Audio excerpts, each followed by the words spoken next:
ઇકબાલગઢ નજીક આવેલા જાસોર અભયારણ્યમાં પાલનપુરથી દર્શનાર્થે આવેલા બે યુવકો રસ્તો ભૂલતા જાસોરના જંગલમાં ગુમ થઈ ગયા હતા. જોકે બંને યુવકો 2 થી 3 કલાક રસ્તો ન મળતા અંતે પોલીસ કંટ્રોલ રૂમમાં ફોન કરી મદદ માંગી હતી. કંટ્રોલ રૂમ દ્વારા ઇકબાલગઢ પોલીસની એક ટીમ બનાવી 5 કલાકની ભારે જહેમત બાદ બંને યુવકોને જંગલમાંથી શોધી કાઢ્યા હતા. બનાસકાંઠા જિલ્લાના જાસોર અભયારણ્યમાં જયરાજ પર્વત પર કેદારનાથ મહાદેવનું મંદિર આવેલું છે.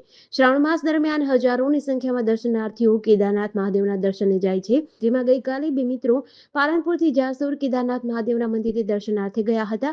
જોકે દર્શન કર્યા બાદ નીચે ઉતરવાના સમયે શોર્ટકટ રસ્તે ઉતરવા જતા બંને મિત્રો જંગલમાં ભૂલા પડી ગયા હતા.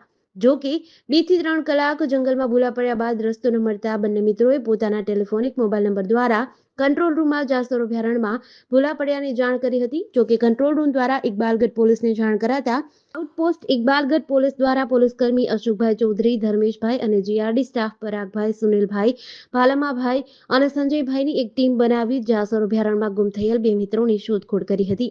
જીઆરડી ટીમ દ્વારા સતત 5 કલાકની જહેમત બાદ જેસોરના જંગલમાંથી બંને મિત્રોને શોધી કાઢ્યા હતા. જોકે બંને મિત્રોએ ઇકબાલગઢ જીઆરડી અને પોલીસનો આભાર માન્યો હતો. જેડીસી ન્યૂઝ સાથે પ્રકાશ મીણા, બનાસકાંઠા.